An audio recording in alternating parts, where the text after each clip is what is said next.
म सुशील नगरको हजुरहरू सामु सबैलाई नमस्कार। यस शब्दकिरीमा दोस्रो मेरो कविता र मेरो कविताको बोल छ यदि म हावा भएको भए।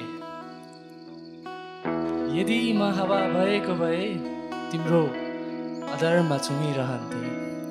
यदि म हावा भएको भए तिम्रो अधरमा चुमिरहन्थे। मुस्कानमा मिसिएर मुस्कुराउँथे, तिम्रा पिरहरू पोको पारेर भाग्थे। कपालमा सुरेली खेल्थे, ओठमा स्पर्शको गीत मुन्थे। कपालमा सुरेली खेल्थे, ओठमा स्पर्शको गीत मुन्थे।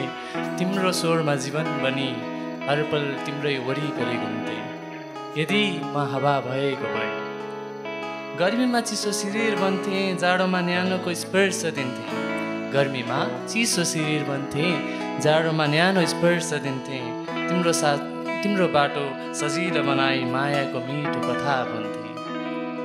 यदि म हावा भएको भए तिम्रो साथ सधैँभरि रहन्थे। यदि म हावा भएको भए तिम्रो साथ सधैँभरि रहन्थे।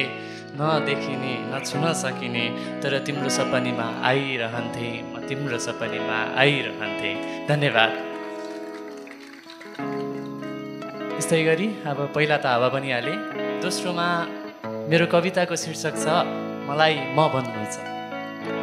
मलाई म बन्नु छ, आफूभित्र पस्नु छ। मलाई म बन्नु छ, आफूभित्र पस्नु छ। आफ्नो रूप चिन्नु छ, सोचे जस्तै बाँच्नु छ। मलाई म बन्नु छ, आफूभित्र पस्नु छ। आफ्नो रूप चिन्नु छ, सोचे जस्तै बाँच्नु छ। एकान्तको संसार सजाउनु छ, त्यही खुसीले रमाउनु छ। एकान्तको संसार सजाउनु छ, त्यही खुसीले रमाउनु छ। शान्तिको मौनमा कराउनु छ, मन खोल्दै रुनु छ। मलाई म बन्नु छ। संसारले जे बनोस् बनोस् मलाई मनै हुनु छ। जीवनले सिकाएको पाठमा आफ्नो बाटो बुन्नु छ। जीवनले सिकाएको पाठमा आफ्नो बाटो बुन्नु छ। मलाई मनै हुनु छ। न कसै सामु झुक्नु छ, न परिस्थितिमा लुक्नु छ। न कसै सामु झुक्नु छ, न परिस्थितिमा लुक्नु छ। न कसैको रफ्तारमा कराउनु, न कसैसँग एक आँसु रुनु छ। न कसैसँग कराउनु, न कसैको रफ्तारमा कराउनु, न अरूसँग एक आँसु रुनु छ। संसारसँग बाँच्न सक्दिनँ म, आफ्नै यात्रा रोज्नु छ।